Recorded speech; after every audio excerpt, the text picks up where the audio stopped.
अस्सलाम वालेकुम नाज़रीन, प्रोग्राम दरख़त में बिलाल हसन हाजिर है। बात यह है कि जब भी हम प्रोग्राम करते हैं डेली, तो मौजू जो होता है वो यकीनी तौर पे आपके इल्म में ही होता है कि इस वक्त इंटरनेशनल तौर पर और नेशनल तौर पर जो भी क्राइसिस चल रही है, इस इंटरनेशनल और नेशनल बेस पे जो क्राइसिस है उस पर ही तमाम मीडिया चैनल जो है उस पर गुफ्तगू कर रहे होते हैं। लेकिन बात ये होती है कि बहुत सारी चीज़ें ऐसी भी होती हैं जिसको कि हम याद करना चाहिए हमें, जो हमारी तारीख का एक हिस्सा होता है। माह मई शुरू हो गया, कल 1 मई थी, उस पर भी हमने को प्रोग्राम किया हमने 1 मई पे, और आज हम जब बैठे हैं 2 मई में, तो आज मई का महीना शुरू हुआ तो हमें बयानुल मरसूस जो कि 2025 में पाकिस्तान की ने हिंदुस्तान को जिस तरह धूल चटाई, उसकी याद भी आहिस्ता आहिस्ता ताज़ा हो रही है। अब बात यह है कि बहुत सारी चीज़ें ऐसे भी हैं, मनफी भी हुई, जिसमें 9 मई का वाक़या था।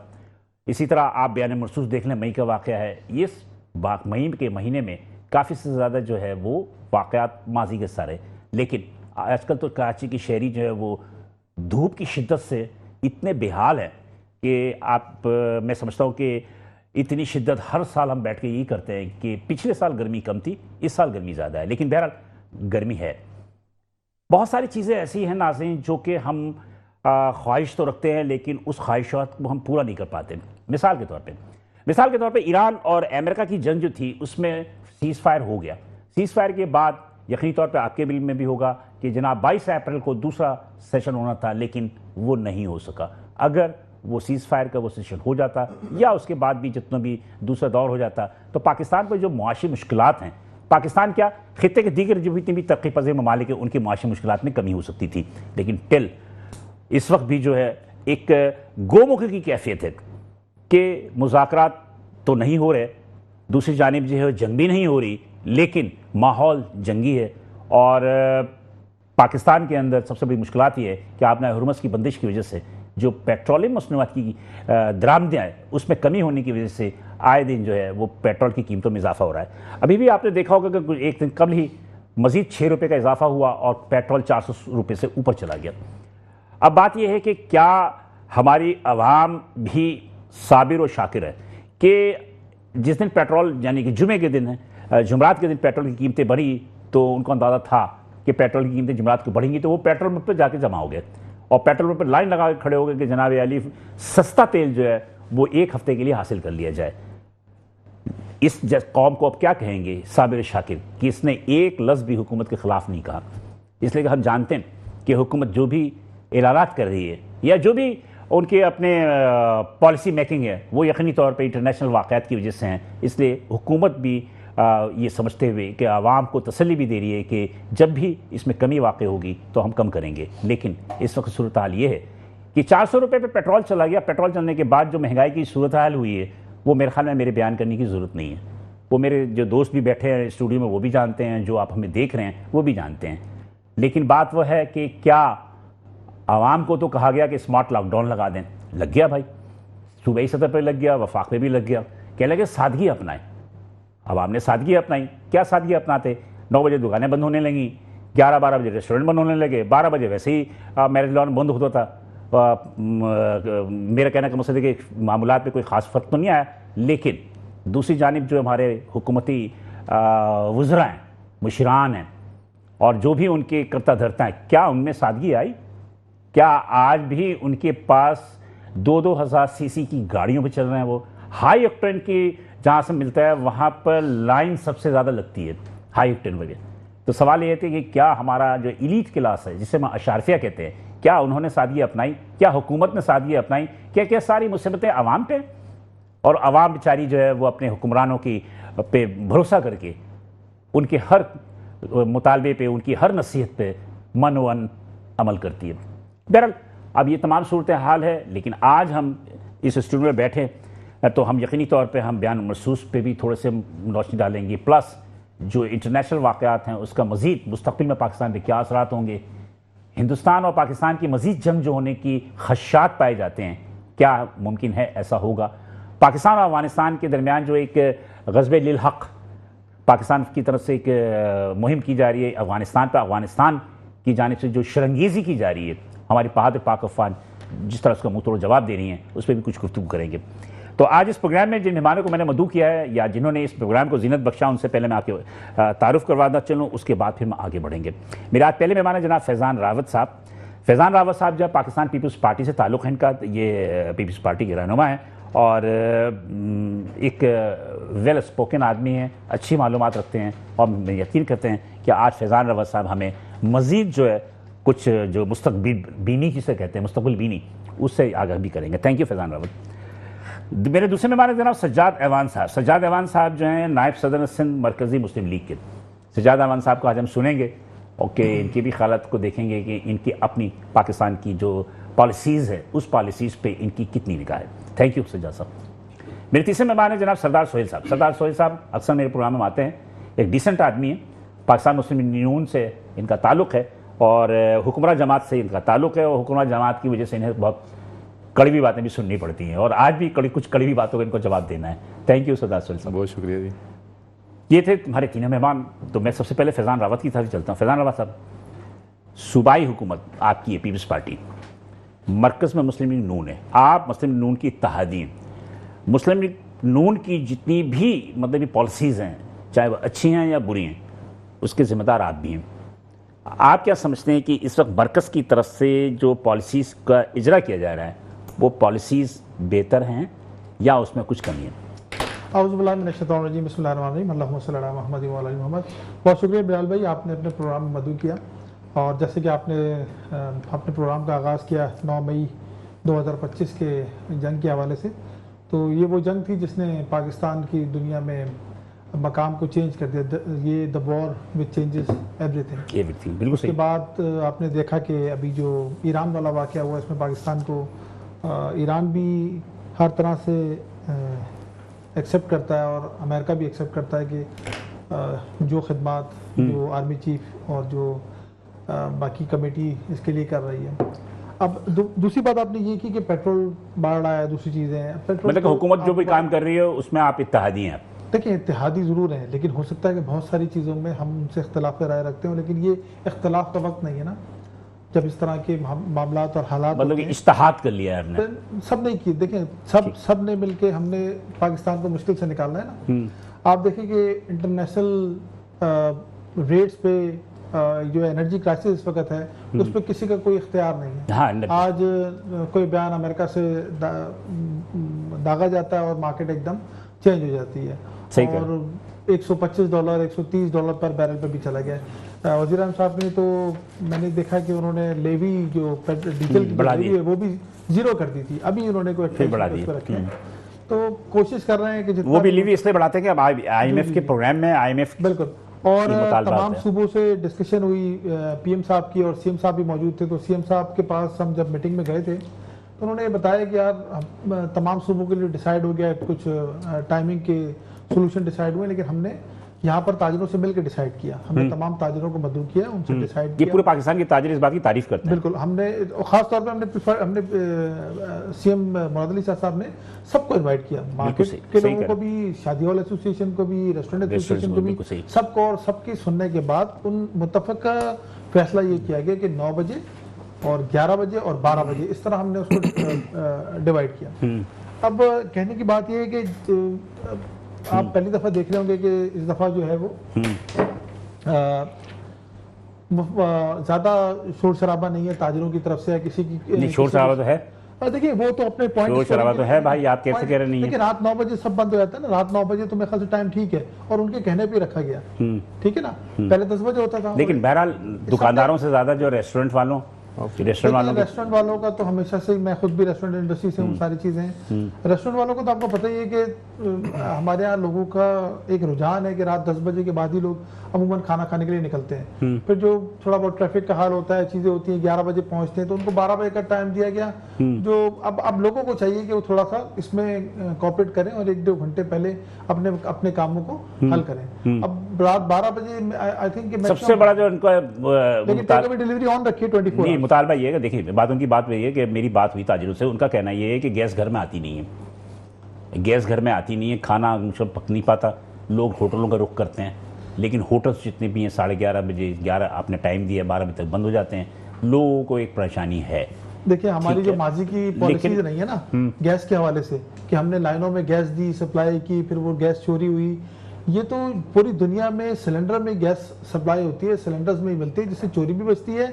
और आप सर अगर आज बात को छेड़ेंगे तो बात बहुत दूर तक चली जाएगी। आप देखें ना, पाकिस्तान के अंदर गैस घर घर तक पहुंचाने में आपके मरहूम लीडर का काम था। देखिए वो जुल्फकार अली भुट्टो कहा ना साहब कि का। पॉलिसीज का जी। थोड़ा सा हमने तो इसलिए आप जो अगर ये छेड़ेंगे ना तो ये सिरा कहीं और जाएगा। वही ना, हमने माले मुब्दले पे रहम करके उसको गैस को उस तरह यूज इसका मतलब आपकी अपनी पार्टी की पॉलिसी गलत थी ना। हमारी पॉलिसी 2008 में हमने उसको देखते हुए क्या पॉलिसी अपनाई कि ईरान के साथ डील की, ईरान के साथ हमने गैस इंतहाई गलत फैसला था, वो वहीं पर इंतहाई गलत। जब आपको पता कि ईरान पे पाबंदी है तो आप कैसे डील कर रहे हैं उससे? नहीं तो ईरान जिसकी वजह से गैस पाइपलाइन आप कंप्लीट नहीं कर पाए, ईरान ने कहा हम आलमी अदालत में चले जाएंगे।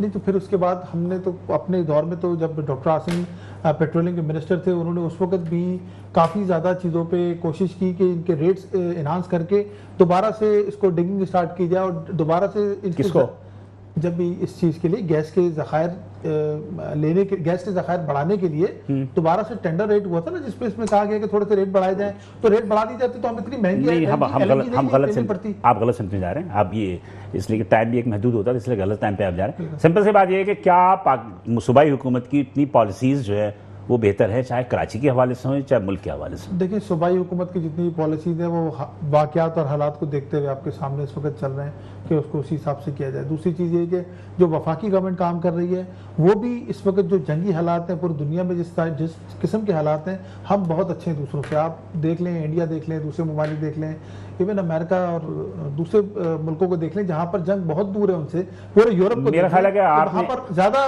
परेशानी है। मेरा ख्याल है कि आपने इज्तिहाद से ज़्यादा खौफ की वजह से खामोश हैं। खौफ की वजह से खामोश हैं। किसका खौफ है ये मुझे नहीं मालूम, लेकिन बहरहाल सजाद साहब, आप कैसे देखते हैं पाकिस्तान के मुल्क की, मतलब कि आप नेशनल तौर पे और फिर इंटरनेशनल तौर पे जो भी हालात और वाक़यात हैं, फिर इंडिया भी जो दोपहरा सिंदूर 2.0 फेज़ 2 की जानिब जो है वो धमकी दे रहा है, फिर हम अफगानिस्तान से बरसर पेकार हैं, तो आप कैसे देखते हैं मजमूई सूरत हाल को? बिस्मिल्लाहिर्रहमानिर्रहीम, अस्सलाम वालेकुम वरहमतुल्लाह। सबसे पहले बिलाल साहब आपका बहुत शुक्रिया कि आपने मदऊ किया। Thank you. जैसे कि आपने कहा कि अफगानिस्तान फिर सिंदूर 2, हाँ अल्हम्दुलिल्लाह जब भी इंडिया ने दरअंदाजी की, मुंह की खाई, आप पिछले दौर हुकूमत का देख लें, उनके 2 जहाज गिराए, बगैर इतला दिए हुए उन्होंने हमला किया। 2019 की बात कर रहे हैं जब 2 जहाज गिराए थे। जी बिल्कुल। फिर उसके बाद अभी आप देख लें 25 में कितने जहाज गिरा दिए। जी जी, टम साहब तो 11 जहाज कहते हैं। वो तो जहां जाते हैं अल्हम्दुलिल्लाह वो हमारी नुमाइंदगी कर रहे हैं। वो कहते हैं 11 जहाज गिरा, जहाज गिरा दिए, इतने गिरा दिए, हालांकि लोग उनकी सुनते मानते भी हैं। हाँ। और इससे इंडिया को बहुत ज्यादा तकलीफ भी होती है। अल्हम्दुलिल्लाह हमारी अफवाज ने ऐसा भरपूर जवाब दिया ना, अब फिर दोबारा करके देख लें, फिर अपने शौक पूरा कर लें इंशाल्लाह। लेकिन जो सियासी तौर पर प्रेशर तो है ना, आपकी आधी फौज उधर बढ़ जाती है, आधी फौज आपकी जो है ग़ज़वी-उल हक़ के हवाले से चली जाती है, तो सूरत हाल कुछ नाजुक है। जी बिल्कुल, सूरत हाल नाजुक है। और जब भी पाकिस्तान पे इस तरह दरअंदाजी की गई, अल्हम्दुलिल्लाह हमारी बहादुर अफवाज ने, तीनों अफवाज ने, नेवी, एयरफोर्स, आर्मी ने किस तरह जवाब दिया ये दुनिया एतराफ़ करती है।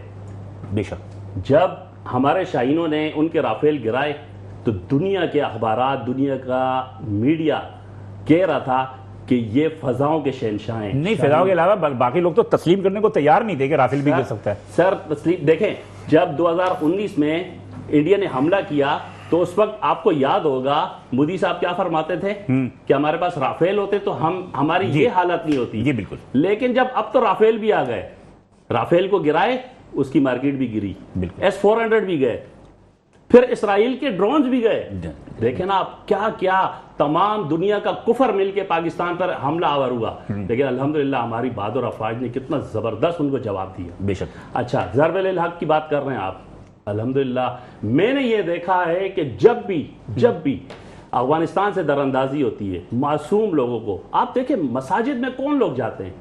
मुसलमान जाते हैं, इबादत करने के लिए जाते हैं, वहां जैकटें फाड़ी जाती हैं। उनको वार्न किया गया, समझाया गया पाकिस्तानी गवर्नमेंट की तरफ से, लेकिन वो उनको समझ नहीं आई। अल्हम्दुलिल्लाह हमने ये पहली बार देखा कि वहां उनको असल में उनको घुस के उनको मारा। अच्छा, इसमें एक और बात भी है कि अफगानिस्तान के खिलाफ जो आपने एक एग्रेसिव पॉलिसी अपनाई, इसमें फील्ड मार्शल साहब का बहुत बड़ा हाथ है। सर देखें, इसके मार्शल लिए साहब बहादुरी चाहिए, बहुत इसके बड़ा लिए है। हौसला चाहिए। उनके फैसलों की वजह से ये सारा फैसला ऐसा फैसला था कि कौम उनकी पुष्ट पे खड़ी है, उनके साथ खड़ी है। क्यों? कि वहां से किस तरह के हालात पैदा किए जा रहे थे, उनको दोबारा बार बार कहा जा रहा था कि इनको संभालें, इनको समझाएं, लेकिन या तो हमारे हवाले करें, लेकिन उनकी तरफ से कुछ नहीं हुआ। नहीं, ये मुतालबा तो ये मुतालबा तो बाजवा ने भी किया था, बाजवा के दौर में भी होता रहा, उससे पहले भी होता रहा, लेकिन इस फील्ड मार्शल साहब ने जिस तरह फैसले किए, आई थिंक सो कि अफगानिस्तान की जो तारीख थी कि बड़ी बड़ी कुव्वतों को उन्होंने मार भगाया और ये कर दिया, उस पर मैं कह रहा हूँ कि बहुत बड़ी बात है। वो तो कहते हैं दुनिया की सुपर पावर्स का कब्रिस्तान अफगानिस्तान, बिल्कुल बिल्कुल, और हमने उनको मारा, और हमारी तारीख ऐसी है, हमारे ऊपर कोई हुकूमत नहीं कर सकता, हमारे ऊपर कोई जो है ना अटैक करके हम पे कोई जो है ना हमें गालिब नहीं कर सकता। लेकिन यहाँ आसिम मुनीर साहब का मैं कहता हूँ सलूट है उनको, हौसला और कुव्वत फैसला कि उन्होंने अंदर जाके जो है ना कार्रवाई की। अल्हम्दुलिल्लाह आज आप देखें, इसमें आप अगर मिसाल के तौर पे अपोजिशन की जमातों को या वफाकी नून की हुकूमत को भी आप अप्रिशिएट करें कि प्राइम मिनिस्टर ने भी उसको मनोवन तस्लीम किया, फील्ड मार्शल साहब की बिलाल साहब, इस बात को भी तस्लीम, अगर हम एक पेज पे ना होते, ओपोजिशन, हुकूमत और इस्टेब्लिशमेंट, पाकिस्तान की अफवाज अगर एक पेज पे ना होता तो ये रिजल्ट भी नहीं आता। ये मैं कह रहा हूँ कि हम तमाम का अपना हम अगर खराज तहसीन पेश करते हैं तो ईमानदारी की बात यह है कि हम तमाम लोगों को करें, जिसमें सियासी मजहबी जमातें भी हैं, तमाम के लोग इसमें मतलब काबिल तारीफ है। लेकिन बहरहाल इस वक्त जो सूरत हाल है ईरान और अमेरिका के हवाले से, फिर आप ये देख रहे हैं कि मुज़ाकरात तो होते नजर नहीं आ रहे। अब क्या समझते हैं कि क्या सूरत हाल होगी? क्या ईरान के बाद ईरान मतलब ये कि ज़ेर असर आ जाएगा इसराइल और अमेरिका के अंडर में? उम्मीद कैसा, मुझे तो अजीब हमें तो नहीं लगता है कि वो ज़ेर असर आ जाएगा। वो अपनी पॉलिसी पे, अपने जो है ना इक़दामात पे डटा हुआ है। जिस तरह की उन पे जो है ना हमले हुए वो अपनी जगह, लेकिन जिस तरह नाकाबंदी हुई है उसकी वजह से माशी तौर पर तो नुकसान हुआ ना। जी बिल्कुल हुआ है, बिल्कुल। सिर्फ उन पे नहीं हुआ, पूरी दुनिया पे वही मैं कह रहा हूँ। आप हमारे यहाँ देखें अभी इन्होंने ये बात की कि इस तरह हमारे ये इक़दामात थे, ये हुए। आप यकीन करें जब जंग हुई पाकिस्तान के पास पेट्रोलियम के ज़खायर 28 दिन के थे। तो आज भी 28 दिन के जी 28 दिन के थे, लेकिन इसके बावजूद देखें कि बढ़ाया कितने 254-55 रुपए से डायरेक्ट 438 रुपए पे ले गए। उस पर बड़ी तनकीद हुई है, हद से तनकीद हुई है कि इसलिए कि सस्ता तेल मौजूद था। तो 28 दिन खत्म नहीं हुए थे ना मेरे भाई, अभी तो 28 दिन खत्म नहीं हुए थे बिलाल साहब, 28 दिन खत्म तो नहीं हुए थे, लेकिन पाकिस्तानी आवाम पहले से पिसी हुई है, मजीद उन पे बोझ डाल दिया गया और फिर मजीद अभी 400 रुपये हो गया लीटर पेट्रोल। अच्छा अब देखें, ये जो पाकिस्तानी को मुतमईन है ना, जैसे अभी आपने कहा कि लाइनों पे लग गए बगैर इसके के बॉयकॉट करते, यार हम कुछ दिन थोड़ा सा बर्दाश्त कर लेंगे। पेट्रोल पंप पे रश लगा के उनकी हाइप क्रिएट कर दी, उनकी जो डिमांड बढ़ा दी हमने। हमारी आवाम को भी सोचना चाहिए कि चले 2 दिन हम पेट्रोल ना डालें, पेट्रोल ना फ्यूल ना भरवाएं, कुछ अपने ऊपर थोड़ी सी सख्ती कर ले। तो फिर मूवमेंट कैसे होगी? फिर आना जाना ये वो, अगर पेट्रोल इतना करवाएं, इतने अपनी टैंकियों में डलवाएं कि वो गुजारा हो सके। वो पेट्रोल पंप वाले भी तो पूरा पेट्रोल डालें ना, 100 रुपए के वो 50 के डालते हैं, 60 के डालते हैं। वो भी तो एक सबसे बड़ा मसला है। हमारी कौम में बेईमानी रच बस गई, चाहे वो फकीर हो चाहे वो ऐवान सदर हो। जिसका जो बस चलता है अपने बस के मुताबिक, अपने दाव के मुताबिक, उनको जो नजर आता है वो वार कर देते हैं। उसमें हम सब उसमें शामिल हैं, इसमें कोई भी नहीं कि मत ये कि एक उंगली हम किसी और की तरफ उठाते नहीं, 4 उंगली हमारी तरफ भी होती हैं। इसमें हम मिसाल कौम बहुत ही करप्ट लोग हो गए, अल्लाह ताला हम पे रहम करे। जी सर जी, पेट्रोल की कीमतें बढ़ा दी आप लोगों ने, क्यों बढ़ा दी? देखें जी, ये वो कहते हैं कि ईरान का बहाना है और निशाना अवाम है। नहीं, ऐसा नहीं है, अवाम समझदार है। अब वो सोशल मीडिया का दौर है और अवाम को पता है कि इंटरनेशनल मार्केट में इस वक्त रेट्स क्या चल रहे हैं और इस वक्त करंट सिचुएशन क्या है इंटरनेशनल लेवल पर भी और पाकिस्तान की भी। 111 पे इसमें सियासत से हटकर वो सियासत करने वाले तो सियासत करते हैं, सियासत करने वाले तो उस वक्त भी सियासत करते थे जब 64 रुपये लीटर पेट्रोल था, 2 रुपये फी यूनिट था, 30 रुपये का आटा था, 53 रुपये की चीनी थी।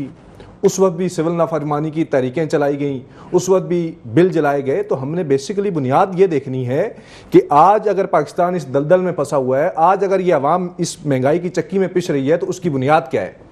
उसकी बुनियाद वो है डी चौक के अंदर जब वो बिलों को आग लगाई गई, एक शख्स को मुसल्लत किया गया इस मुल्क के अंदर, जबकि उस वक्त मुल्क की मईशत और मुल्क के जो मुआशी इशारिये थे वो बहुत बेहतर जा रहे थे और ये कौम खुशहाली की ज़िंदगी गुजार रही थी।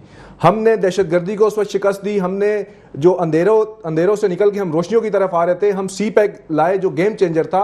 उस वक्त क्या हुआ, एक इंतशारी को लाकर डी चौक पे लाके बुनियाद रखने वाली जो जात है वो थी आसिफ अली बेशक, जरदारी। इसमें कोई शक नहीं है, लेकिन इम्प्लीमेंटेशन की बात होती है। देखें, बुनियाद रख दी जाती है लेकिन उस पर इंप्लीमेंट करवाना सबसे अहम बात यह है।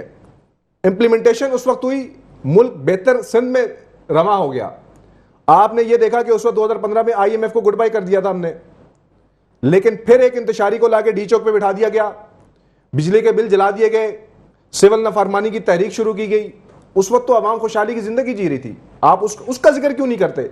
आज तो सारी बातें हो रही हैं, लेकिन उस बुनियाद की तरफ तो जाएं।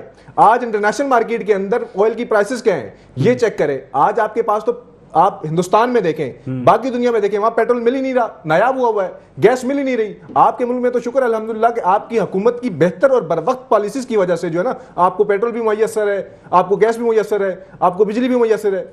हाँ, वक्ती तौर पे परेशानी है। परेशानी इस वजह से है कि हमारे पड़ोस में जंग है, हम उसमें अफेक्टेड हैं। जब आपके पड़ोस में हालात खराब होंगे तो ऑब्वियसली बात है आपके मुल्क के अंदर भी उसके असरात आएंगे, जबकि हमारा बॉर्डर उनका बॉर्डर एक ही है। बिल्कुल सही। और हम इस वक्त उनको प्रोटेक्ट कर रहे हैं, एज अ हमसाये हम उनको प्रोटेक्ट भी कर रहे हैं। हमारा अपना मफाद है इसमें, उनको प्रोटेक्ट करना, कोई शक नहीं है इसमें, हमारा मफाद है, लेकिन हम उनको प्रोटेक्ट इसी वजह से कर रहे हैं ना, अपने मफाद की वजह से। उन्होंने तो हमारे साथ भी कोई कसर नहीं छोड़ी। वो तो सही है, लेकिन आपने बात की नहीं कि जिसमें बिजली का बिल जल रहे थे, डी चौक पे सारा कुछ हो रहा था, उस वक्त तो चीजें सस्ती थी। आपने जिस हुकूमत की बात कर रहे हैं, देखिए बात ये होती है कि तनकीद अपनी जगह, जब 19 और 20 में आपका कोरोना आया था जी, कोरोना में उस हुकूमत ने जिस तरह डील किया, क्या डील किया मुझे ये बताइए। दुनिया ने उसकी कोविड के टाइम पे आपकी ऑयल की प्राइसेस, सर मेरी बात सुने, उस वक्त जीडीपी ग्रोथ सियासत से हटके सुने बिलाल भाई, मेरी बात सुने, मैं सियासत से हटके, उस वक्त ऑयल की प्राइसेस क्या थी सर? उस वक्त आपका अमेरिका ऑयल फ्री में आप दुनिया को दे रहा था कि कोई भी आए और हमसे ऑयल लेकर जाए, उनके पास स्टोरेज की कैपेसिटी नहीं थी, वो खत्म हो गई थी। उस वक्त तो ये हालात थे। और उसके बाद आपको जो बाहर से फंडिंग हुई है, जो बाहर से फंडिंग हुई है, सुने, जो बाहर से फंडिंग हुई है, जो इन्होंने मैनेज किया वो मैं बताता हूं। फी मरीज पे उन्होंने 25 से 30 लाख रुपए उन्होंने बिल बनाया हुआ था। वो मास्क पे जो करप्शन हुई है वो आपको और मुझे भी पता है, बेहतर तरीके से पता है। हमें बहुत सारी ऐसी चीजें हैं जो हम आवाम को और कौम को भी पता है, आवाम हमारी भूलती नहीं इतनी जल्दी से। आज जो सोलर पे हुआ है करप्शन 120 अरब रुपए का, कहां पे हुई है? मतलब गवर्नमेंट की जानिब से जो सोलर, मेरे ख्याल वो तो फैजान साहब बताएंगे किसने की। मैं आपसे ये पूछ रहा हूं कि किसने की? सारे नहीं, सारे नहीं, मुश्तरका ना करें ना। देखिए मैं हूं विफाक का रिप्रेजेंटेटिव, मैं हूं फेडरल गवर्नमेंट का रिप्रेजेंटेटिव। आप सेंट्रल को नहीं पता, फेडरल गवर्नमेंट ने की है तो मुझे बताएं। पाकिस्तान की तारीख का सबसे बड़ा करप्शन सूबा खुद मुख्तार है सर, सूबा खुद मुख्तार है, सूबे के ये रिप्रेजेंटेटिव बैठे हुए हैं, आप इनसे सवाल कर सकते हैं, इनसे पूछ सकते हैं। हाँ, फेडरल के जो वफाक में तो बैठे ना सेंट्रल मिनिस्टर, क्या उनको नहीं मालूम? विफाक के सेंट्रल मिनिस्टर वो सूबे में इंटरफेयर क्यों करेंगे? इंटरफेयर करने की बात नहीं है, हाँ, बात इदारे बने हुए हैं। सुने, ड्यूटीज के मद में चोरी हुई, नैब है, ड्यूटीज के मद में चोरी हुई है, इदारे बने हुए हैं, इदारों का काम है उसकी इन्वेस्टिगेशन करना। सिंध के अंदर एंटी करप्शन वो इनका अपना इदारा है, करप्शन किस दौर में काम है? करप्शन किस दौर में नहीं हुआ?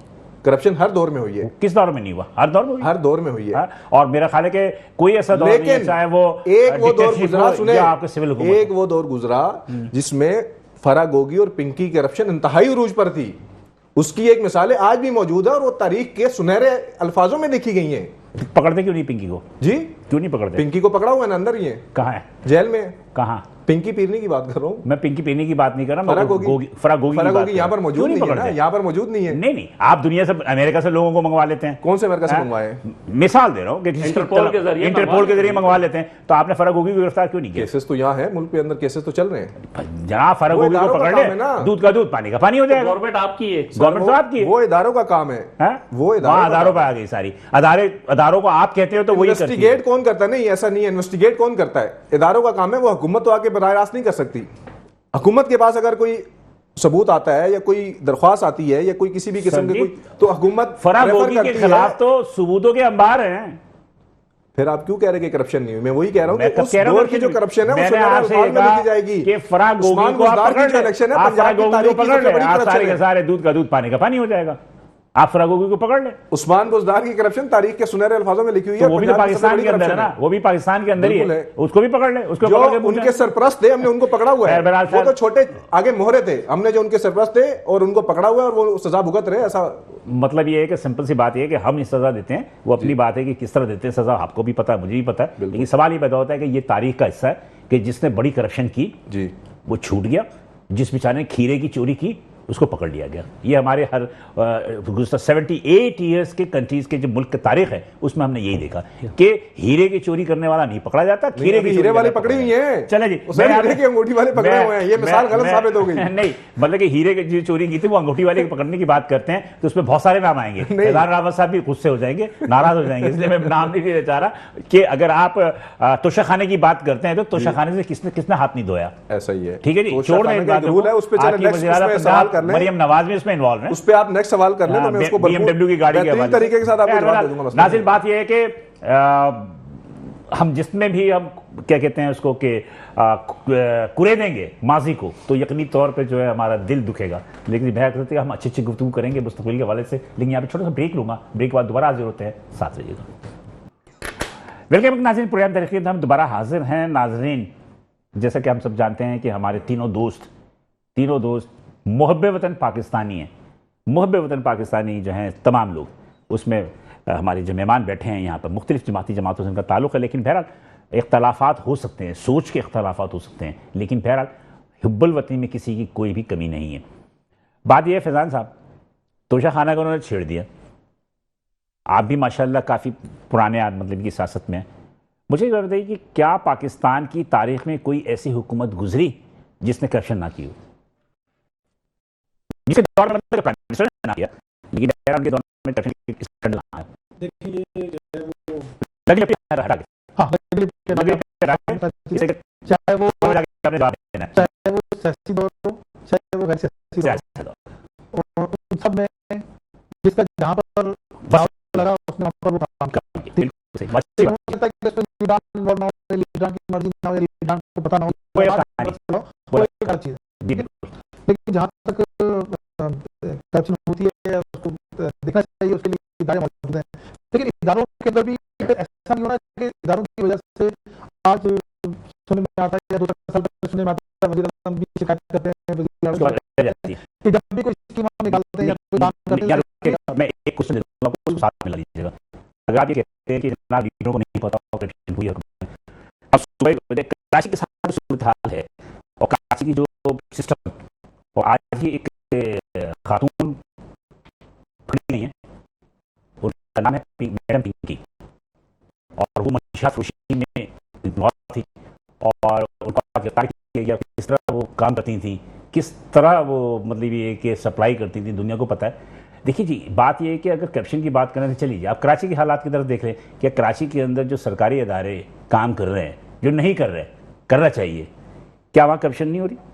अच्छा, मैं आपको कराची की जो आपने बात की ना, देखिए हाँ, मैं क्या आपके चीफ मिनिस्टर को नहीं पता? के लिए हमेशा से, क्या आपके लीडरान को नहीं पता? जी कराची के लिए हम हमेशा ही बोलते हैं। अब देखें कराची का एक मसला, एक बहुत बड़ा मसला ये है कि Karachi is the part of country. जी हर मैंने कंट्री के तौर पे बात की है। बिल्कुल, हर सूबा ये कहता है 92% रेवेन्यू जनरेट करता है, हर सूबा ये कहता है, कराची जी मुझे पता है, हर सूबा ये कहता है कि वो कहते हैं जी, और आज भी ईरान की जंग के बाद सबसे ज्यादा वैल्यू अगर पाकिस्तान की है तो उसमें कराची है और ग्वादर, कराची और ग्वादर। जी सर प्लीज। अब आप ये देखें ना कि कराची में जो भी कुछ हो रहा है इसके अगेंस्ट में जो अभी PMLN की हुकूमत है पंजाब में, वो कहते हैं जी हमने पंजाब में बहुत तरक्की कर ली, इत्तेहादी जमात है। मैं एक बात बता रहा हूँ कि PMLN कहती है कि हमने पंजाब में तरक्की कर ली, KP वाले कहते हैं हमने वहां तरक्की पंजाब में तरक्की तो हुई है। ये पूरे पंजाब से माइग्रेशन इतनी ज्यादा कराची में क्यों है? देखिए एक चीज आप ये बात को समझे कि हर हफ्ते 2 हफ्ते बाद या महीने बाद या साल बाद कराची का जो इंडेक्स है वो डिफरेंट होता है, हुसूल रिस्क के लिए। देखिए हुसूल रिस्क के लिए है, हुसूल रिस्क के लिए। फिर आप तो कह रहे हैं आपके सूबे ने तरक्की कर ली, जब आपके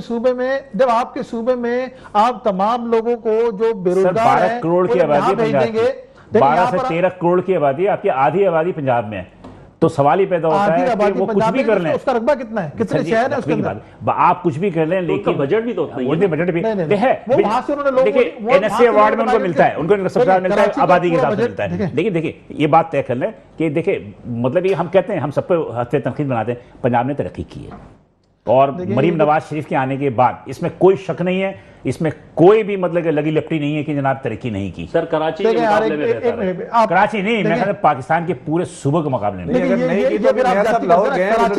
कराची का जब भी नाम लेते हैं ना, इसके साथ ज्यादती होती है। बात यह है कि कराची में इनकी जो PMLN की बात कर रहे हैं, ये 88 से लेकर 2000 आज तक मुसल्लत है ना, 2026 तक डिफरेंट अदवार में 2-4 जगह नहीं होंगे। और जो इनके पास मिनिस्टर्स बैठे हुए वही PMLQ में थे, जो बाद में शामिल हो गए नून में। अब आप मुझे एक बात बताएं कि आपने एक ग्रीन बस का एक छोटा सा इफ्तिताह किया था 2013-14 में, नवाज शरीफ साहब ने आके खुद इफ्तिताह किया था उसका, और वो मंसूबा 2018 तक इनका मुकम्मल नहीं हुआ। हुकूमत तो नहीं की थी, वो तो मुकम्मल हुआ, वो भी आधा जाके 2021 में, और अभी भी उसकी 12-13 तक आपकी हुकूमत थी, 13 तक आपकी हुकूमत थी, उसके बाद इनकी हुकूमत आई। आपने अपने हुकूमत में 8 से लेकर 13 तक में आपने क्यों नहीं अच्छा, इसका जवाब मैं दे देता हूं। बोलने दे इनको अपना मौका बयान करने देना, उसकी बात कर लीजिए। वो उसका इफ्तिताह 14 में हुआ ना, 2014 में नवाज शरीफ साहब ने आके खुद इसका इफ्तिताह किया ग्रीन लाइन का, मैं तस्लीम कर रहा हूं ना, मुकम्मल नहीं कर सके उसको, तस्लीम कर रहा हूं ना। अब आप देखें ना, आज तक मुकम्मल नहीं है। इनसे पूछे उसे कैसे मुकम्मल नहीं कर सके, उसके ये जो कराची क्या थे, उसमें क्या क्या था। कराची है ना, बेसिकली कराची को वजूहात क्या थी किस चीज की कि कंप्लीट नहीं कर पाए? इनके खुद की नाइल है, इनको तो जो एरिया डेडिकेटेड था, ये यूनिवर्सिटी रोड जो नहीं बन रही है, ये किसकी नाइल है? देखिए इसमें तो आपके बिल्कुल, इसमें तो हमारे गुजरा भी और सीएम साहब भी कहते हैं कि हम जी माजरत ख्वाह है कि हम इसको मुकम्मल नहीं कर सकते। देखिए इसमें 3-4 चीजें हैं ना। देखिए ना ब्लूप्रिंट है वाटर बोर्ड के पास, वाटर बोर्ड में किन लोगों की, कौन है वाटर बोर्ड में? पहले के कौन लोग थे आपको पता है? यार सर जी, आपके दोस्त सर जी ऐसा ना करें, आज भी वाटर के MD वाटर बोर्ड जो था वो भी अब हटा के COO हो गया, चीफ ऑपरेटिंग ऑफिसर हो गया। सवाल ही पैदा होता है, ये वही वाटर बोर्ड के लोग हैं जो कि आपके दौर में भी थे, लेकिन इसका इनके पास ना ब्लूप्रिंट है, मैं किसी का नाम नहीं लेना चाह रहा, सबसे मेरी दोस्ती है, जिसकी वजह से वो बार-बार चेंजिंग में जाती है चीजें। बात ये है कि करप्शन की बात करते हैं तो सुबह सिंध में जब अभी भाई भी ये कह रहे थे, मैं भी ये कह रहा हूँ, जो सुबह 67% आपको रेवेन्यू कमा के देता है, प्लस ईरान और के मतलब कि इंसिडेंट के बाद सबसे ज्यादा अहमियत बढ़ी है कराची की, उसके बाद बढ़ी है बलूचिस्तान की, मानी ग्वादर की। आप मुझे बताइए, ईमानदारी की बात है, मैं छोटे सवाल करूंगा, मैं आगे बढ़ूंगा, ऐसे मेरे दोनों भाई बड़े बेताब हो रहे हैं, तो कहने का मकसद ये, मुझे सिर्फ इतना बता दीजिए, कहते हैं कि दुबई खत्म हो रहा है, दुबई खत्म हो रहा है, ठीक है जी। अब दुबई के जो सरमायाकार हैं वो भागेंगे, या तो वो सिंगापुर जाएंगे या मलेशिया जाएंगे, या उनके लिए जो अगर आसान तरीके से रास्ता है वो कराची है, यानी पाकिस्तान है। आपके पास इंफ्रास्ट्रक्चर है ऐसा? देखिए आपको पहले ये देखना पड़ेगा दुबई किन चीजों पे टिका हुआ है। दुबई तो बेसिकली रियल एस्टेट पे और उसके बाद आपकी वहां पर टूरिज्म पे टिका हुआ है। अब ना आपके पास टूरिज्म के लिए वसाइल है, ना आपके पास कोई रियल एस्टेट के लिए कोई इतनी चीजें हैं कि वो यहाँ पर आके काम कर सके, ठीक है ना। ये सिंध में कौन सा है वो पहाड़ी वाला इलाका जो आज तक नहीं बना सेहत के लिए? गोरखिल क्यों नहीं कंप्लीट किया? किसके पास है सर? किसके पास है? कब से है? गोरखिल तो कंप्लीट है, गोरखिल मिल क्या है? अच्छा, गोरखिल ज्यादा जाके देते खाते हैं आप मुझे? कौन गया? आप मुझे बताएं कि आप बात करते हैं गोरखिल की, आप मुझे बताइए शायद मुत्तहदा की हुकूमत रही, उन्होंने भी कंप्लीट नहीं किया। आपकी हुकूमत रही, गोरखिल कहते हैं कि मरी लायक है, मरी तो आप सेहत का एक दौर जो है, नहीं तो आप बनाए ना, नहीं कर सके, छोटा सा टुकड़ा एतराफ कर रहे हैं, छोटे से टुकड़े को आप हल नहीं कर सके। इतना बड़ा बजट आपके पास, इतना बड़ा सूबा, इतना अहम सूबा, आप सेहत की बात कर रहे हो ना। अच्छा चलिए जी, उसके बाद आप आ जाए हाउसिंग आ जाए। हाउसिंग में ये हुआ कि यहाँ से जितने बिल्डर भागे वो इसलिए भागे कि भाई मैं नाम किसी का भी नहीं ले रहा, कब्जा माफिया की वजह से। नहीं यार, कब्जा माफिया का सिवा कहां से मिलता है? आप मुझे एक बात बताएं, कौन सा बिल्डर टाइम पे अपना प्रोजेक्ट डिलीवर करता है? सर जी नहीं करता। दूसरी चीज ये बताएं कि उन्होंने टाइम पे डिलीवर नहीं किया, लोगों को दूसरे जराए नजर आए, उन्होंने पोषण में शुरू कर दिया। जी सर, सईद अहवान साहब, जी सजाद अहवान साहब, जैसे कि आपने कहा कि करप्शन हर दौर में रही है, हर दौर में हुई है। हम देखें, हम अपने बड़ों से सुनते रहे हैं कि एक अयूब साहब का दौर था, एक ज़िया का था, कि उन दौरों में कुछ आवाम सुकून का सांस ले रही थी। हमने अपने बड़ों से सुना था, सुकून का सांस लिया सिर्फ हमने अयूब खान के दौर में।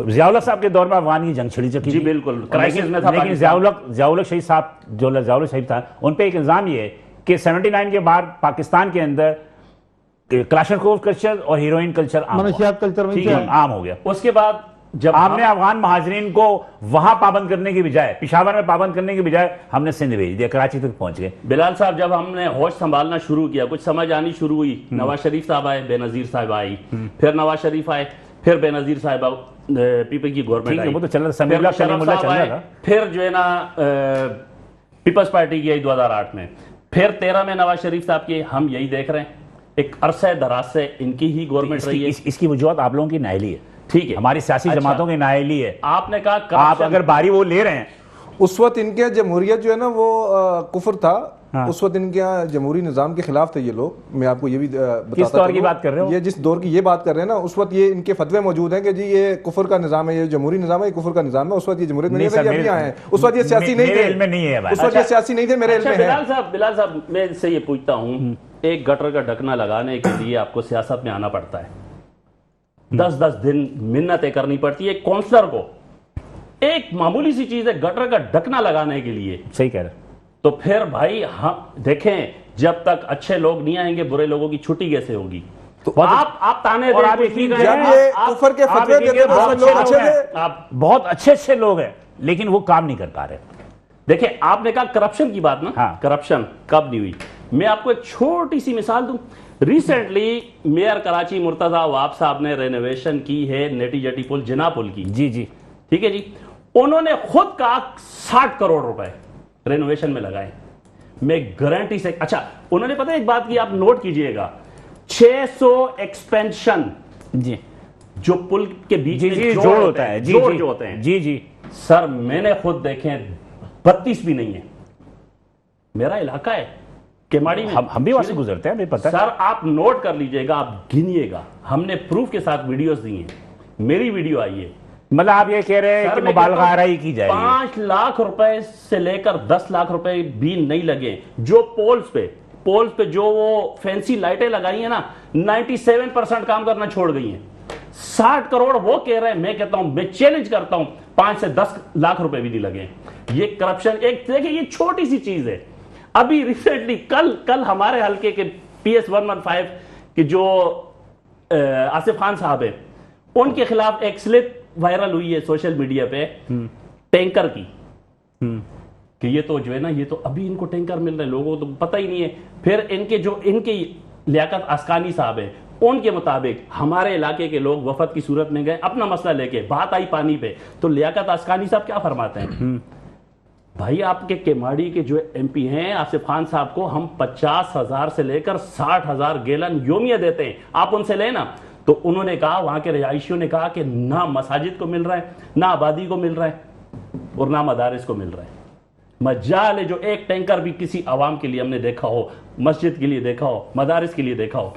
ये तो छोटी सी चीज है सर, 5,000 रुपए का एक टैंकर है, एक टैंकर है।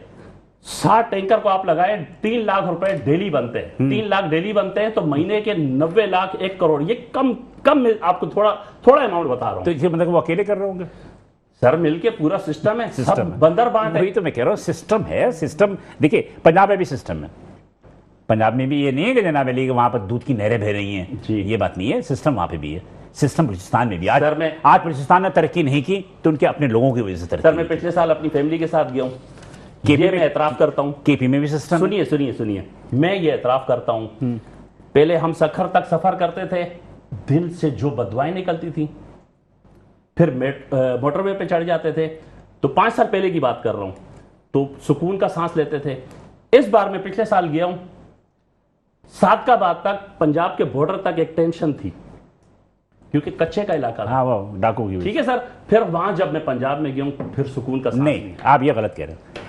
पंजाब में भी ये रहीम यार खान में कच्चे के इलाके में भी वहां भी यही परेशानी सफाया है। कर दी है, सर, अब कर बॉर्डर दी है। तक, मैं बॉर्डर तक देखिए, बात कर रहा हूं। वो मुश्तरका पंजाब के- कार्रवाई सिंध और पंजाब की पुलिस ने मिलकर किया, सर सुनिएगा सर, थोड़ा सा ये ना कहे कि मुझे थोड़ा सा घोट की, अगर घोट की बदनाम है कच्चे के डाकू को है, जी। तो रहीम यार खान भी कोई मशहूर नहीं है। सर, मैं तो ये मैं बात कह आप रहा हूं तस्लीम ना, करें। ये मेरा अपना ये एक्सपीरियंस रहा है। ये एक्सपीरियंस नहीं, ये एक जहनी तौर पर जो है ना एक परसेप्शन होता है। लेकिन हालांकि आप रहीम यार खान में भी कच्चे के डाकू जितने हैं ना, उतने डिगोटकी में भी। अच्छा सर, मेरी बात मुकम्मल अब नहीं है ना। अब फिर ये मैं 2-3 महीने पहले ऑपरेशन, एक ग्रैंड ऑपरेशन हुआ था, नहीं, फिजाई ऑपरेशन हुआ था। देखें उसमें वो इरफान समू साहब थे, DPO। बड़ा ग्रैंड ऑपरेशन हुआ, उसमें काफी सारे लोगों ने सरेंडर किए, हथियार डाले और कुछ को मार दिया था। जी, आप कुछ कह दीजिए, जल्दी नहीं बताइए यार, ताकि मैं आगे चलूं, वो भी जी, बेताब मैं हो रहे आज हैं। ये कर रहा था, जैसे मैं पंजाब में दाखिल हूँ, लाहौर में दाखिल हूँ, हाँ। बहरहाल लाहौर नजर आया कि वो, पहले मैं ये नहीं मानता था, ये खाते हैं तो लगाते हैं, मैं बोलता हूँ भाई खाते क्यों हैं, सवाल ये पैदा होता है। अब मैं छिन में देख के, कराची में देख के मैं कहता हूं यार वाकई खाते हैं, लगाते भी हैं। यहां तो हमारे खून नचोड़ा जा रहा है। कराची तो छोड़ दें, आप जब सादकाबाद से अंदर आए, सादकाबाद से सिंध के उसमें आए, तो आप देख लें ना, आप पन्नू वाकिल देख लें, घोटकी देख लें, आप उसके सक्खर रोड़ी देख लें, नवाबशाह देख लें, काजियाबाद देख लें, हैदराबाद देख लें, आपको कहाँ तरक्की नजर आई? सर तरक्की तो अच्छा लफ्ज है, कहाँ नजर आई? कहाँ नजर आई? कहीं भी नहीं सर। और मेरा अपना जाती है, करप्शन की बात करते हैं फैजान भाई, ये बात तो तय है कि सक्खर हैदराबाद मोटरवे के लिए जो आपके डीसीज ने करप्शन की थी, जो खा के पैसे फरार हो गए, उसकी वजह से वो पेंडिंग में चला गया।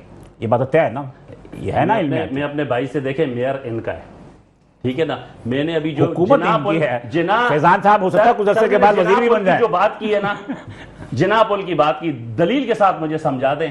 मैंने वहां मैं खुद एक एक चीज मैंने देखी है, मेरी वीडियो उस पर आई हुई है, वो देख सकते हैं लोग भी। आप सिर्फ जिना पुल की क्यों बात कर रहे हैं? आप एक बहुत बड़ी यूनिवर्सिटी देख लें, यूनिवर्सिटी आप तो बहुत बड़ी चीजें भूल गए। मेरा ख्याल में आपको याद दिला दूं, मेरा भाई बैठा हुआ है यहाँ फैजान भाई, छोटी सी फैजान भाई बहुत अच्छा आदमी है, और मेरे ख्याल में इनको अगर वजीर मुशीर बनाया जाए तो काम अच्छा भी हो सकता है। शरीफ आदमी, ईमानदार आदमी। बात ये हब नदी आपके नाल खत्म की बात है। आपके नाल सर 13 अरब का प्रोजेक्ट था जी, क्या हाल किलोमीटर क्या हाल हुआ? अभी बारिश में बह गई पूरी की पूरी। चंद किलोमीटर मोहित पे हब के नाल है, और 13 अरब रुपए। और आपको पता है कादिर खान मंदुखेल इनकी पार्टी के हैं, उन्होंने एक बयान दिया है, वो कह रहे हैं कि हम जो है ना इसकी तहकीकात करवानी चाहिए। पीपल्स पार्टी खुद कह रहे हैं, कादिर खान मंदुखेल कह रहे हैं, इससे लोग भी मैं आपसे बात आज तक मैं आगे बढ़ूंगा, लेकिन बहुत ही बढ़ूंगा कि फैजान भी है माशाल्लाह, ये डेस्टिनेशन भी है और बिल्डर भी हैं और रेस्टोरेंट माशाल्लाह। आप ये देखिए कि गनी चलने की ट्रक आते हैं, लोगों को कुचल रहे हैं ना, मोटरसाइकिल नीचे आ रहे हैं, गाड़ियां नीचे आ रही हैं। आप रात 11 बजे के बाद देखें, आप से लेकर सुराग होते क्या हासिल होता है ट्रक का, ठीक है। आज तक ये नहीं हुआ मेरे साथ यहाँ बैठे मैंने सही कहा कि आप गनी चलने से नादर बाईपास की तरफ आप ट्रॉलर को नहीं मोड़ते कि वो आगे सीधे M9 पे आ जाए। लेकिन बात यह है कि ये काम हो सकता है, लेकिन बिल्कुल नहीं है जी। देखिए आप लोग पीपल्स पार्टी में तनकीद कर रहे हैं। पीपल्स पार्टी का तो मंशूर है, देखें पीपल्स पार्टी का मंशूर है रोटी कपड़ा और मकान। उन्होंने तरक्की और डेवलपमेंट्स की तो कभी बात ही नहीं की, ना उन्होंने कभी वादा किया है, तो आप उन पे क्यों खामखा तनकीद कर रहे हैं? रोटी कपड़ा दूसरी बात मिला है जी, रोटी कपड़ा मकान मिला है, आप करप्शन करें मिल जाएगा। अच्छा, दूसरी बात फैजान भाई ने जो बात की थी कि जी पंजाब से लोग यहाँ आते हैं, और यहाँ पे इनके कहने का मकसद ये था कि कराची की तबाही के पीछे पंजाब का हाथ है। ये कहना चाह रहे थे कि भाई पंजाब से आवाम यहाँ आती है तो इस वजह से रिस्क के लिए आती है। मैं उसी तरफ हिसाब से बजट देना। जी जी, नहीं, एक बात, एक चीज छोटी सी मैं बता दूं, उसके बाद बात कीजिएगा। बात एक हद तक सही है कि अगर पेशावर से, लाहौर से, रहीम यार खान से, कहीं से भी एनी वन जगह से अगर कराची आ रहे हैं, तो उन सूबों की हुकूमतों को कुछ ना कुछ कराची के लिए रिलीफ देना चाहिए, देना भी। अच्छा, विफाक की तरफ से जो NFC अवार्ड के तहत जो भी सिंध का हिस्सा है वो उसको भरपूर मिल रहा है, उसमें कहीं पर भी विफाकी हुकूमत ने कोई 1% भी कटौती नहीं की। मैं इनको ऐसे समझाता हूँ कि हमारी लिस्टेड जो आबादी है फर्ज करें 2.5 करोड़ है, लेकिन जो रिहायशी आबादी है वो 3.5 करोड़ है। बिल्कुल, बहुत अच्छी बात की। अच्छा सुने तो सही, असल बुनियादी वजह ये नहीं है, बुनियादी वजह ये है भाईजान कि आपके शहर के अंदर अगर कोई काम किया जाता है तो उसमें से 47% जो है ना आपका बता जाता है, 47% जो है ना यहाँ कमीशन जाता है, वो नीचे से लेके ऊपर तक जाता है। मेयर बेचारा क्या करे, मेयर ने अरबों रुपए, आपको पता है कि उसने मंथली कहां देने होते हैं, उसने सालाना कहां देने होते हैं। यहाँ पे आपके जो शहर के अंदर जो सिस्टम बैठा हुआ है, मैं एक एक बंदे का यहाँ नाम लेकर बता सकता हूँ, एविडेंसेस के साथ बता सकता हूँ कि SPCA कौन चला रहा है, KDA कौन चला रहा है, रेवेन्यू कौन चला रहा है, DCs को कौन देख रहा है, KMC कौन देख रहा है, वाटर बोर्ड कौन देख रहा है, एक एक बंदे का नाम बता सकता हूँ। और वो सारे पैसे कहां जा रहे हैं? वो सारे पैसे एक पावर हाउस है वहां जा रहे हैं। आप उन चीजों को खत्म करें। दूसरा जो मंशियात की बात है, मंशियात 18 साल से ये लोग खत्म कर नहीं सके। आज जब इदारों ने इस पे पिछले 6 महीने और साल से ऊपर हो गए, वो इन्वेस्टिगेशन कर रहे हैं। काफी कार्रवाई हुई। टंडोला यार के अंदर एक SSP को उठाया, एक थाने में से पुलिस वालों को उठाया, पूरा एक नेटवर्क पकड़ा गया। उसमें अब जो है ना पीपल्स पार्टी को याद आ रहा है कि जी यहां से मंशियात फरोशी खत्म की जाए। इससे पहले तक ये लोग कहां थे? वो सब पैसा जो हब से आता है, वहां पे MNA जितने भी हैं, MPA हैं, उन सबको हिस्सा जाता है। वहां से लेके ऊपर तक जितने भी जरदारी हाउस से लेके बिलावल हाउस से लेके जितने लोग बैठे हुए हैं सबको जाता है, तमाम पुलिस वालों को जाता है। इसके अलावा जितने भी लोग हैं जो स्टेक होल्डर है उन तक जाता है। तो ये चीजें आप यहां लोगों को बताएं, हकीकत बताएं, पार्टी से हटकर तो आप हमने इस पकड़े, कराची की वहाँ की तरक्की गवर्नमेंट है। हमने इस कराची की तरक्की के लिए हम लोग काम करेंगे ना, हम लोग काम करेंगे। दाखिल हो रहा है ना, जहाँ से सूबे में हमारे सूबे में जहाँ से वो बलूचिस्तान से आ रहा है। देखिए कराची में तो नहीं बनती ना, बलूचिस्तान से आ रहा है। वो बलूचिस्तान से आ रहा है। क्या किससे आ रहा है, बलूचिस्तान से आ रहा है। नहीं नहीं, वो ये कह रहे हैं कि बलूचिस्तान से जो आ रहा है ना, तो उसको आप फैसिलिटेट कर रहे हैं। फैसिलिटेट करते हैं, इनके Facilitate लोग कर रहे हैं, पिछले वो दिनों ये वो कह लोग रहे हैं। उठाए भी गए हैं, वो लोग उठाएंगे और वहां के मकामी एमएनए के वो लोग मतलब थे। अगर एक FIR एक के आप बाद बड़ा है। पुलिस वाला अगर नहीं FIR आपके पास है। नहीं, आप- वो है। आप सर, जानते अगर हैं। हम अगर हाथ डालेंगे तो फिर FIR निकलती है और का- अभी आने वाले अच्छा, दिनों में अच्छा। निकलेंगी। अभी हम बता रहे हैं, अभी इदारों ने ये ठान ली है कि इंशाल्लाह अब कराची को मंशियात से पाक करेंगे और वो करेंगे अच्छा, मेरे पास इंशाल्लाह। टाइम कम है, मुझे जल्दी से आप जो भी बात करने थे जल्दी जल्दी बता दें। जी सरदार साहब, आप बताइए सरदार साहब। बस कराची की तरक्की के लिए हर शहरी अपना किरदार अदा करे। हमने सिर्फ हुकूमत की तरफ नहीं देखना, हमारे अपने भी इंफरादी तौर पे भी इंफरादी तौर पे भी हमारी जो अपनी कैपेसिटी के अंदर हमसे हो सकता है ना, हमें वो करना चाहिए। चाहे वो पीपल्स पार्टी गलत कर रही है, हाँ, जो गलत करे उस पर आवाज उठाए। और एक उनसे दरख्वास्त है, खुदा रहा ये जो कमीशन है इसमें कमी पेशी करें। पूरे आप पाकिस्तान काम तो में कर रहे हैं लेकिन उसमें नहीं इतने नहीं है जितना बेशी सिंध के कर अंदर लेंगे है। आप। आपने बेशी की बात ये की, पूरे कभी और पाकिस्तान में बेशी कर बस कहते हैं कभी बेशी कर कि लेंगे। ये कमीशन का स्टाइल जो है वो फाक तक है, तो इतने ज्यादा नहीं है जितने यहाँ पर है। जी सर, सरदार साहब साहब काफी जज्बाती हो रहे हैं, जज्बाती हो रहे हैं। अपना ब्लड प्रेशर मुस्लिम हाई लीग कर रहे है, हैं। मुस्लिम लीग है, हुकूमत में ना, तो आप भी मुस्लिम लीग है ना, नहीं मरकजी है, मरकजी है। अल्हम्दुलिल्लाह। चले जी। अच्छा जी, ये इन पे बात कर रहे हैं, ये इन पे बात कर रहे हैं। सर बात ये है कि आवा का आवा ही बिगड़ा हुआ है। बिगड़ रहा है, बिल्कुल ठीक है? मानता हूं मैं आपकी बात। मैं ये कहता हूं, अभी रिसेंटली वजीर आजम साहब ने कहा कि मैंने दिल पे पत्थर रखा हुआ है। रखा होगा ना? पता नहीं कैसा पत्थर है, ये तो आवाम के सरों पे आया हुआ है। लेकिन वो क्या आवाम करे? की वो तो चीखें मजबूर निकल है। इनसे कोई तजवीज लें जरा, जी क्या करे, तजवीज दें जरा। मैं तजवीज़ क्या देता हूं। क्या अच्छा, मैं किया अभी जाए? बताएं जरा। टाइम कम है, इंशाल्लाह अमल करेंगे। टाइम नहीं आप है, तजवीज़ टाइम कम है। पेट्रोल जल्दी, पेट्रोलियम जल्दी, मसनूआत के हवाले से तजवीज जल्दी। दें। ये प्रोग्राम हम पार्ट बी और कर लेंगे जब हम कह रहे हैं। मैं ये कहना चाहता हूं कि शहबाज शरीफ साहब, पीपल्स पार्टी, जितनी भी ये गवर्नमेंट है, हाँ। इनके आप एमएनएस देख लें, एमपीएस देख लें, सेनेटर्स देख लें, इनके आप सैलरीज देख लें, इनके फिर प्रोटोकॉल देख लें, 15 से 20 लाख रुपए पर बंदा हमें पड़ रहा है आवाम को।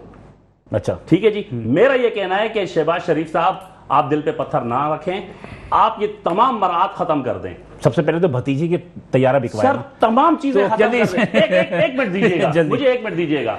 दूसरी जा। बात देखें, जो हाँ, जल्दी, मिसाल जो हमें नसीहतें करते हैं ना, उन पर मेरा खुद अमल करता है। जी, जल्दी से जल्दी फैजान अब भाई। ये भाई हमारे दो लफ्जों में जी बस। जी भाई हमारे जज्बाती हो गए थे। हाँ। बात दरअसल ये है कि इनकी अपनी सूबाई हुकूमत और इनकी अपनी जो वफाकी हुकूमत में मियां नवाज शरीफ साहब भी, शहबाज जब शरीफ उनको साहब किसी भी। ने बताया कि जी जीटी रोड पे यहाँ से फलानी जगह जाती थी, बोले किसने बनाई, बोला अशोक शाह सूरी ने, बोला यार उसने कितना कमीशन खाया होगा। तो जहनों में ही कमीशन है, जहाज अलग रखे हुए हैं, चीजें अलग हो सर रही आपके हैं। आपके मुंह से कमीशन लफ्ज अच्छा नहीं लगता है। यार अल्लाह माफ करे, आज पीपल्स पार्टी वाले कमीशन की बातें करेंगे। बहुत शुक्रिया। कयामत की निशानियों में से एक निशानी है। आप तीनों का बहुत शुक्रिया। बात इतनी है कि किसी हद तक बात दुरुस्त है कि हम इतने ज्यादा मनफी जहन के लोग हो चुके हैं कि किसी भी जो मस्बत चीजें तो हमें जहन में आती नहीं है, लेकिन बहरहाल हमें मनफियत से निकलना पड़ेगा। बिलाल हसन को इजाजत दीजिए, इंशाल्लाह कल इसी वक्त आपसे दोबारा मुलाकात होगी। अल्लाह हाफिज।